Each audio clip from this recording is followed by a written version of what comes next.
ಸ್ನೇಹಿತರೆ ನಮಸ್ಕಾರ. ನಾನು ನಿಮ್ಮ ಆರಾಮದನ್. ಎಲ್ಲರೂ ಹೇಗಿದ್ದೀರಾ ಫ್ರೆಂಡ್ಸ್? ಎಲ್ಲರೂ ಚೆನ್ನಾಗಿದ್ದೀರಾ ಅನ್ಕೊಳ್ತೇನೆ. ಮತ್ತೆ ಫ್ರೆಂಡ್ಸ್, ಇವತ್ತು ಒಂದು ಶಾಕಿಂಗ್ ನ್ಯೂಸ್, ಒಂದು ಗುಡ್ ನ್ಯೂಸ್. ಯಾಕಂದ್ರೆ ಇದು ಗುಡ್ ನ್ಯೂಸ್ ಅಂತಂದೇಳಿ ನಿಜವಾಗೂ ನಾವು ಹೇಳೋದಕ್ಕೆ ನನ್ನ ಮನಸ್ಸಂತೂ ಒಪ್ಪಲ್ಲ. 100% ಶಾಕಿಂಗ್ ನ್ಯೂಸ್ ಅಂತಲೇ ಹೇಳಬೇಕು. ಯಾಕಂದ್ರೆ ಇದು ಎಷ್ಟೋ ಲಕ್ಷ ಜನ, ಎಷ್ಟೋ ಲಕ್ಷ ಫ್ಯಾಮಿಲಿಗಳು ಬೀದಿಗೆ ಬರಲು, ಬೀದಿಗೆ ತರಲು ಮಾಡಿರುವಂತಹ ಒಂದು ಕುತಂತ್ರ ಪ್ರಾಜೆಕ್ಟ್ ಇದು ನಮ್ಮ ಕರ್ನಾಟಕ ಸರ್ಕಾರದಿಂದ. ಇದಕ್ಕೆ ನೇರ ಕಾರಣ ಕುಮಾರಸ್ವಾಮಿ, ಆಗಿನ ಮುಖ್ಯಮಂತ್ರಿ ಕುಮಾರಸ್ವಾಮಿನೇ ಈ ಪ್ರಾಜೆಕ್ಟ್ ಅನ್ನ ತಗೊಂಡು ಬಂದಿದ್ದು. ಇದಕ್ಕೆ ಸಚಿವ ಸಂಪುಟ ಕೂಡ ಒಪ್ಪಿಗೆ ಕೊಟ್ಟಿದೆ. ಏನು ಅಂತಂದೇಳಿ ಆಲ್ರೆಡಿ ನಿಮಗೆ ವಿಷಯ ಇರ್ಬೇಕನ್ಸುತ್ತೆ ಫ್ರೆಂಡ್ಸ್. ಅದಕ್ಕಿಂತ ಮುಂಚೆ ನನ್ನ ಚಾನಲ್ ಅನ್ನ ಯಾರೆಲ್ಲ ಸಬ್ಸ್ಕ್ರೈಬ್ ಮಾಡ್ಕೊಂಡಿಲ್ಲ, ಪ್ಲೀಸ್ ಸಬ್ಸ್ಕ್ರೈಬ್ ಮಾಡ್ಕೊಳ್ಳಿ. ಹಾಗೆಯೇ ನನ್ನ ವಿಡಿಯೋಸ್ ಅನ್ನ ಶೇರ್ ಮಾಡೋ ಮುಖಾಂತರ ನನಗೆ ಸಪೋರ್ಟ್ ಮಾಡಿ ಫ್ರೆಂಡ್ಸ್. ಈ ವಿಡಿಯೋದಲ್ಲಿ ನಮ್ಮ ಪೆರಿಫೆರಲ್ ರಿಂಗ್ ರೋಡ್, ಏನು ಬ್ಯಾಂಗ್ಳೂರ್ ಬಿಸ್ನೆಸ್ ಕಾರಿಡಾರ್ ಯೋಜನೆ ಅಂತ ಹೇಳ್ತೀವಿ, ಅದ್ರ ಬಗ್ಗೆ ಮಾತಾಡೋಣ. ಟೈಮ್ ವೇಸ್ಟ್ ಮಾಡೋದು ಬೇಡ, ನಾವು ವಿಡಿಯೋಗೆ ಎಂಟರ್ ಆಗೋಣ ಫ್ರೆಂಡ್ಸ್. ನಮ್ಮ ಬೆಂಗಳೂರು ಬಿಸ್ನೆಸ್ ಕಾರಿಡಾರ್ ಯೋಜನೆ ಸುಮಾರು 117 ಕಿಲೋಮೀಟರ್ ರಸ್ತೆ ನಿರ್ಮಾಣಕ್ಕೆ ನಮ್ಮ ಸಚಿವ ಸಂಪುಟ ಒಪ್ಪಿಗೆಯನ್ನ ನೀಡಾಯಿತು. Bad news, not a good news. ಏನು ನಮ್ಮ ಬೆಂಗಳೂರು ಬಿಸ್ನೆಸ್ ಕಾರಿಡಾರ್ ರಸ್ತೆಗೆ ಸಚಿವ ಸಂಪುಟದ ಅನುಮೋದನೆ ನೀಡಿದೆ. ಸುಮಾರು 117 ಕಿಲೋಮೀಟರ್ ಉದ್ದದ ರಸ್ತೆ ಭೂ ಸಂತ್ರಸ್ತ ರೈತರಿಗೆ ಮಾರುಕಟ್ಟೆ ದರದಲ್ಲೇನೆ ನಗದು ಪರಿಹಾರ, ಮತ್ತೆ TDR, ಮತ್ತೆ FAR ಅಥವಾ ವಸತಿ ಪ್ರದೇಶದಲ್ಲಿ ಜಾಗ ಸೇರಿದಂತೆ 4 ಆಯ್ಕೆಗಳನ್ನು ಕೂಡ ಈ ನಮ್ಮ ಕರ್ನಾಟಕ ಸರ್ಕಾರ ನೀಡ್ತಾ ಇದೆ. ಈ ಯೋಜನೆಯಿಂದ ಸಂಚಾರ ದಟ್ಟಣೆ ಸುಮಾರು 40% ಕಡಿಮೆ ಆಗುತ್ತೆ ಅಂತ ಹೇಳ್ಬಿಟ್ಟು ನಮ್ಮ ಕರ್ನಾಟಕ ಸರ್ಕಾರ ಹೇಳ್ತಾ ಇದೆ. 40% ಟ್ರಾಫಿಕ್ ಕಡಿಮೆ ಆಗ್ಬೋದು, ಆದ್ರೆ 40% ಕುಟುಂಬಗಳು ಬೀದಿಗೆ ಬರುತ್ತೆ. ಇದ್ರ ಬಗ್ಗೆ ಇವರು ಯೋಚನೆ ಮಾಡ್ತಾ ಇಲ್ಲ. ಇವರಿಗೆ ಬೇಕಿರೋದು ಬರೀ ದುಡ್ಡು ಮಾತ್ರನೇನೆ, ಅಷ್ಟು ಬಿಟ್ರೆ ಬೇರೆ ಇನ್ನೇನು ಇಲ್ಲ. ದುಡ್ಡು ಮಾತ್ರ ಬೇಕು ಅಷ್ಟೇ ಇವರಿಗೆ. ಯಾಕಂದ್ರೆ ಒಂದು ಪ್ರಾಜೆಕ್ಟ್ ತರ್ತಾ ಇದೀವಿ ಅಂತಂದ್ರೆ ಅವರು 100 ಸಾರಿ ಯೋಚನೆಯನ್ನ ಮಾಡಬೇಕು. ಆದ್ರೆ ಇಲ್ಲಿ ಇವರು ಯಾವುದೇ ತರಹದ ಯೋಚನೆಯನ್ನು ಕೂಡ ಮಾಡ್ತಾ ಇಲ್ಲ ಅಂತಲೇನೆ ನಾನು ತಿಳ್ಕೊಳ್ತೇನೆ ಫ್ರೆಂಡ್ಸ್.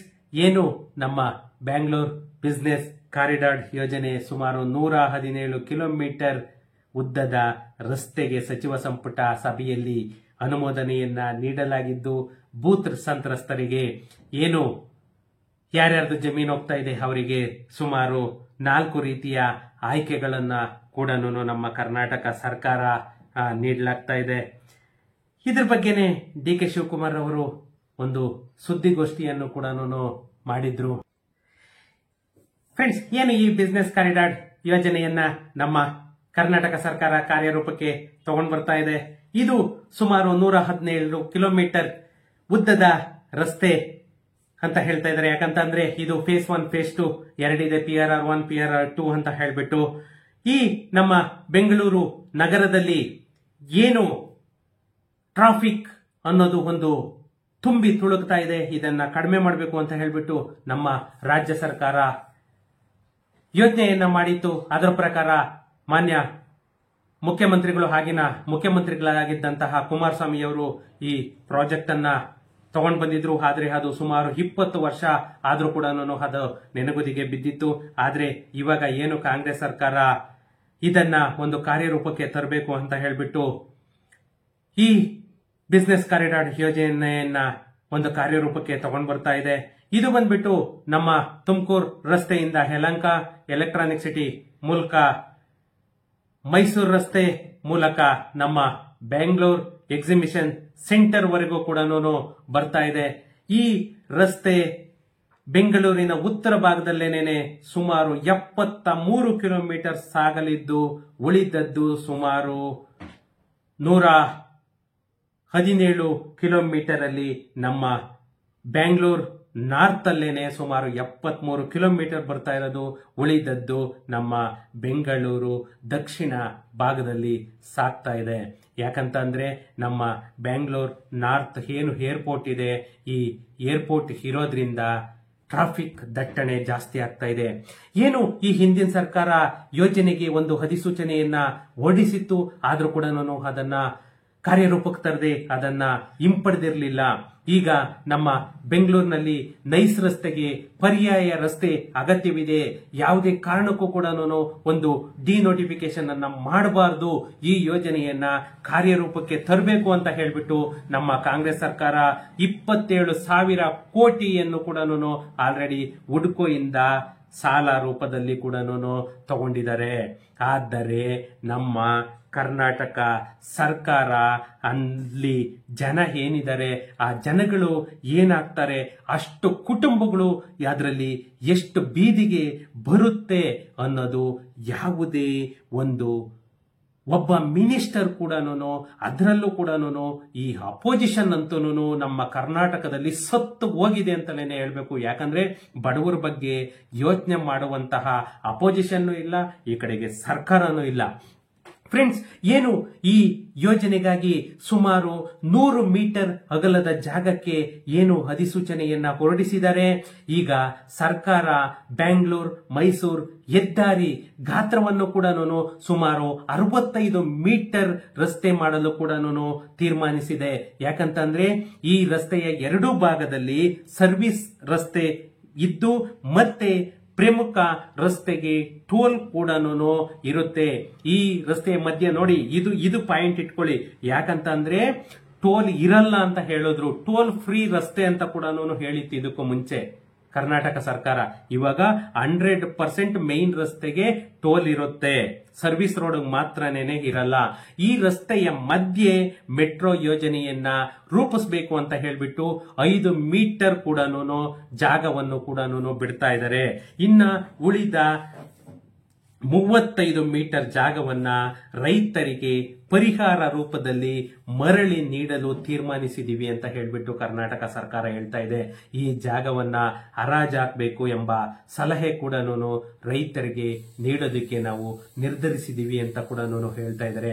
ಇದು ವಾಣಿಜ್ಯ ಉದ್ದೇಶಕ್ಕೆ ನೆರವಾಗಲಿರುವ ಹಿನ್ನೆಲೆಯಲ್ಲಿ ರೈತರ ಮನವಿ ಮೇರೆಗೆ ಜಾಗವನ್ನ ನೀಡುವ ತೀರ್ಮಾನ ಆಗಿದೆ ಅಂತ ಹೇಳ್ಬಿಟ್ಟು ಹೇಳ್ತಾ ಇದ್ದಾರೆ.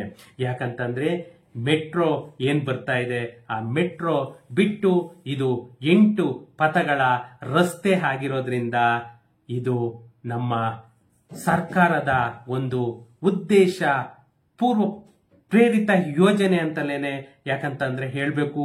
ಇದಕ್ಕೆ ನಮ್ಮ ಕರ್ನಾಟಕ ಸರ್ಕಾರ ಒಂದು ಪರಿಹಾರ ರೂಪದಲ್ಲಿ 4 ರೀತಿಯಲ್ಲಿ ನಾವು ಪರಿಹಾರದ ಆಪ್ಷನ್ ಅನ್ನ ಕೊಡ್ತಾ ಇದೀವಿ ಅಂತ ಕೂಡ ಹೇಳ್ತಾ ಇದ್ದಾರೆ. ಯಾಕಂದ್ರೆ ಈ ನಮ್ಮ ಬಿಸ್ನೆಸ್ ಕಾರಿಡಾರ್ ಯೋಜನೆ ಏನ್ ಬರುತ್ತೆ, ಅದಕ್ಕೆ ನಮ್ಮ ಬಿಡಿಎ ಮತ್ತೆ ಸರ್ಕಾರ ಆರ್ಥಿಕ ಹೊರೆ ಕಡಿಮೆ ಮಾಡಬೇಕು ಅಂತ ಹೇಳ್ಬಿಟ್ಟು ಭೂಮಿ ಕಳೆದುಕೊಳ್ಳುವಂತಹ ರೈತರಿಗೆ 4 ರೀತಿಯಲ್ಲಿ ಪರಿಹಾರವನ್ನ ನಾವು ನೀಡೋದಕ್ಕೆ ಅವಕಾಶವನ್ನ ಕೊಡ್ತಾ ಇದ್ದೀವಿ. ರೈತರು ಇದಕ್ಕೆ ಒಂದು ಸ್ಪಂದಿಸಬೇಕು, ನೇರವಾಗಿ ಒಂದು ತೀರ್ಮಾನವನ್ನ ತಗೊಳ್ಬೇಕು ಅಂತ ಹೇಳಿ ಕೂಡ ಹೇಳ್ತಾ ಇದ್ದಾರೆ.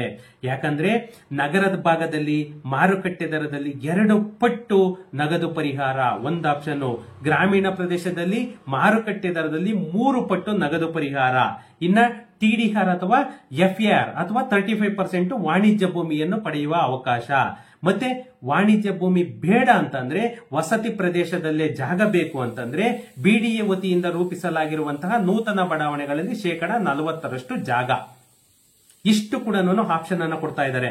ಮತ್ತೆ ಈ ಪ್ರಾಜೆಕ್ಟ್ ಅನ್ನ ನಾವು 2 ವರ್ಷದ ಒಳಗಡೆನೆ ನಾವು ಕಂಪ್ಲೀಟ್ ಮಾಡ್ತೀವಿ ಅಂತ ಕೂಡ ಸರ್ಕಾರ ಹೇಳ್ತಾ ಇದೆ.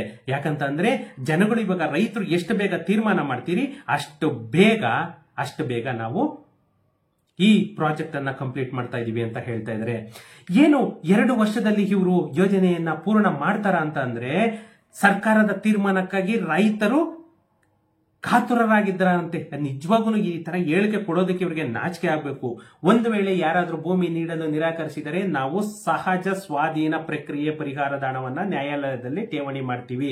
ಏನೇ ಕೇಸ್ ನಡೀತಾ ಇದ್ರು ಕೂಡ ಅದು ನಿಮ್ಗೆ ಕೋರ್ಟ್ ಅಲ್ಲಿ ಇರುತ್ತೆ. ನೀವು ಏನೇ ಕೇಸ್ ಹಾಕೊಳ್ಳಿ, ಏನೇ ಮಾಡ್ಕೊಳ್ಳಿ, ಯಾವುದೇ ಕಾರಣಕ್ಕೂ ಡಿನೋಟಿಫಿಕೇಶನ್ ಅನ್ನೋ ಮಾತಂತೂ ಇಲ್ವೇ ಇಲ್ಲ. ಯಾಕಂದ್ರೆ ಸಂಚಾರ ದಟ್ಟಣೆಯಿಂದ ಬೆಂಗಳೂರಿನಲ್ಲಿ ಉಸಿರುಗಟ್ಟುವಂತಹ ವಾತಾವರಣ ನಿರ್ಮಾಣವಾಗಿದ್ದು ಈ ಯೋಜನೆ ಅತ್ಯಗತ್ಯವಾಗಿದೆ.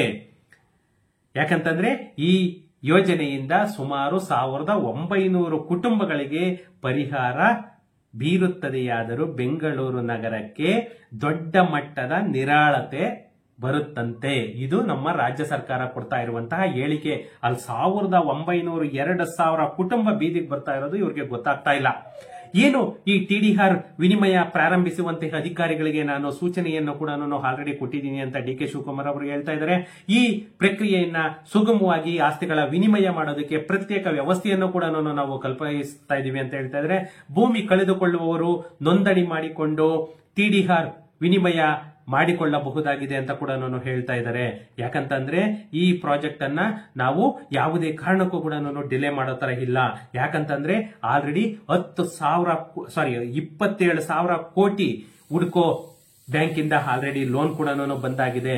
ಏನು ಈ ಯೋಜನೆಯನ್ನ ರೂಪಿಸಿದೀವಿ. ಈ ಯೋಜನೆ ಮೂಲಕ ಹೆಚ್ಚಿನ ರೈತರು ಜಮೀನಿನ ಆಯ್ಕೆಯನ್ನು ಮಾಡಿಕೊಳ್ಳುವುದರಿಂದ ಸುಮಾರು 10,000 ಕೋಟಿ ವೆಚ್ಚ ಕಡಿಮೆ ಆಗ್ತಾ ಇದೆ. ಈ ಯೋಜನೆಯಿಂದ ದಟ್ಟಣೆ ಕೂಡ ಸಂಚಾರ ದಟ್ಟಣೆ ಕೂಡ ನಾವು ನಿಯಂತ್ರಿಸಬಹುದು ಅಂತ ಹೇಳ್ತಾ ಇದ್ದಾರೆ. ಯಾಕಂತಂದ್ರೆ electronic city Tumakuru road, Nelamangala, Mysuru road ಕಡೆ ಹೋಗುವಂತಹ ವಾಹನಗಳು ತುಂಬಾ ಇರೋದ್ರಿಂದ, ಯಾಕಂದ್ರೆ ಎಲ್ಲಾನು NH4 NH7 ಇದಿರೋದ್ರಿಂದ ಇದು ಒಂದು ಪರ್ಯಾಯ ಮಾರ್ಗ ಬೇಕೇ ಬೇಕು ಅಂತ ಹೇಳ್ತಾ ಇದ್ದಾರೆ.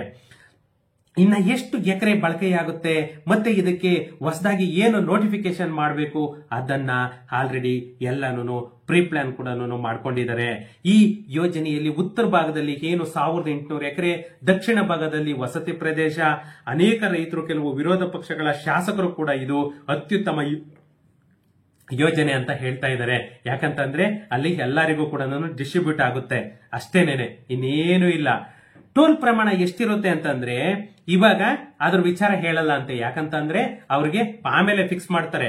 ಇವಾಗ ನೈಸ್ಗೆ ಎಷ್ಟು ಇವಾಗ ಲೆಕ್ಕನೇ ಇಲ್ಲ. ಆತರ ಮೈಸೂರು ರೋಡ್ ಎಷ್ಟು, ಮೈಸೂರಿಗೆ ಹೋಗಿ ಬರ್ಬೇಕು ಅಂತಂದ್ರೆ 800-900 ರೂಪಾಯಿ ಆಗುತ್ತೆ ಮೈಸೂರಿಗೆ ಹೋಗಿ ಬರ್ಬೇಕು ಅಂತಂದ್ರೆ. ಇನ್ನ ಫ್ರೆಂಡ್ಸ್ ಇಲ್ಲಿ ಇನ್ನೊಂದು ಶಾಕಿಂಗ್ ನ್ಯೂಸ್ ಇದೆ.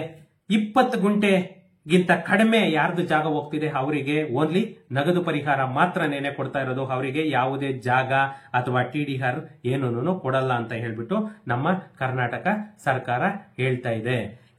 ಎಲ್ಲಾನು ನಮ್ಮ ಪೆರಿಫೆರಲ್ ರಿಂಗ್ ರೋಡ್, ಏನು PRR ರಿಂಗ್ ರೋಡ್ ಬರ್ತಾ ಇದೆ, ಇದು ನೀವು ಸುಮಾರು ಜನ ಕೋರ್ಟ್ ಅಲ್ಲಿ ಕೇಸನ್ನ ಹಾಕಿದೀರಾ. ಆದ್ರೂ ಕೂಡ ಯಾವುದೇ ಜಾಗ ಡಿನೋಟಿಫಿಕೇಶನ್ ಅಂತೂ ಆಗಲ್ಲ. ಪ್ರತಿಯೊಬ್ಬರಿಗೂ ಕೂಡ ನಿಮ್ಮ ದುಡ್ಡು ನ್ಯಾಯಾಲಯದಲ್ಲಿರುತ್ತೆ. ನೀವು ನಿಮ್ದೇನಿದೆ ಅಪ್ಲಿಕೇಶನ್ ಹಾಕ್ಬೋದು, ನೀವು ತಗೊಳ್ಬಹುದು. ಇನ್ನು ಯಾವುದೇ ಕಾರಣಕ್ಕೂ ಕೂಡ peripheral ring road, last time ಎಲ್ಲಾನು ಲೇಡೀಸ್ ಎಲ್ಲಾನು ನಾನು ಬೈತಾ ಇದ್ರಿ, ಏನ್ರಿ ಹಾರ್ಟ್ ಅಟ್ಯಾಕ್ ಆಗ್ಬೇಕೇನ್ರಿ ಇದೇನ್ರಿ ಅಂತ ಹೇಳ್ಬಿಟ್ಟು. ಈ ಪ್ರಾಜೆಕ್ಟ್ ಅನ್ನ ಯಾವುದೇ ಕಾರಣಕ್ಕೂ ಕಾಂಗ್ರೆಸ್ ಸರ್ಕಾರ ಮಾನ್ಯ ಡಿ ಕೆ ಶಿವಕುಮಾರ್ ಅವರು ಇರೋವರೆಗೂ ಕೂಡ ಯಾವುದೇ ಕಾರಣಕ್ಕೂ ಕೂಡ ಪ್ರಾಜೆಕ್ಟ್ ಅನ್ನ ಬಿಡ ಸೀನ್ ಅಂತೂ ಇಲ್ಲ.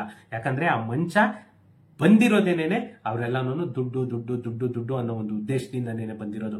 ಯಾಕಂತಂದ್ರೆ ಈ ಕಾಂಗ್ರೆಸ್ ಸರ್ಕಾರ ಎಷ್ಟು ದಿನ ಬರುತ್ತೋ ಎಷ್ಟು ದಿನ ಇರುತ್ತೋ ಗೊತ್ತಿಲ್ಲ, ಅವರಿಗೆ ಇರೋವರೆಗೂ ದುಡ್ಡು ಮಾಡ್ಕೊಂಡು ಹೋಗ್ಬಿಡ್ಬೇಕು. ಇದೊಂದೇನೇನೆ ಅವರ ಕಾನ್ಸೆಪ್ಟ್ ಆಗಿರೋದು. ಫ್ರೆಂಡ್ಸ್, ಈ ತರ ಸರ್ಕಾರಗಳು ನಮ್ಗೆ ನಿಜವಾಗೂ ಬೇಡ. ಇಂಥ ಸರ್ಕಾರ ಬರೋದು ಬೇಡ. ಯಾಕಂದ್ರೆ ಇವಾಗ ಎಷ್ಟು 1000 ಕುಟುಂಬಗಳು ಇಲ್ಲಿ ಬೀದಿಗೆ ಬರುತ್ತೆ ಅನ್ನೋದು ಇವ್ರಿಗೆ ಗೊತ್ತಾಗ್ತಾ ಇಲ್ಲ. ಇದ್ರ ಬಗ್ಗೆ ನಾವು ಜಾಸ್ತಿ ಮಾತಾಡಿದ್ರೆ ನಮ್ಮನ್ನ ಬೈಕೊಳ್ತಾರೆ. ಫ್ರೆಂಡ್ಸ್, ಇದು ಆಗೋದು ಬೇಡವೂ ಬೇಡ. ಯಾಕಂತಂದ್ರೆ ಇಲ್ಲಿ ಜಾಸ್ತಿ ನಮ್ಮನ್ನ ಹೇಟ್ ಮಾಡೋರೇ ಇರೋದು. ಯಾಕಂತಂದ್ರೆ ನಾವು ಕಾಂಗ್ರೆಸ್ ಸರ್ಕಾರನ ಯಾವಾಗೂ ಇದ್ ಮಾಡ್ತಾ ಇರ್ತೀವಲ್ಲ, ಅದಕ್ಕೋಸ್ಕರ ತುಂಬಾ ಬೈಕೊಳ್ತಾರೆ. ಅದು ಬೇಡ ನಮ್ಗೆ. ಪೊಲಿಟಿಕಲ್ ಈ ಸವಾಸನೆ ಬೇಡ. ಫ್ರೆಂಡ್ಸ್, ಈ ಪೆರಿಫೆರಲ್ ರಿಂಗ್ ರೋಡ್ ಬಗ್ಗೆ ಏನಾದ್ರೂ ಡೌಟ್ಸ್ ಇತ್ತು ಅಂತಂದ್ರೆ ನನಗೆ ಕಮೆಂಟ್ ಮಾಡಿ. ಸಿಗೋಣ ನೆಕ್ಸ್ಟ್ ವಿಡಿಯೋದಲ್ಲಿ. Friends, thank you.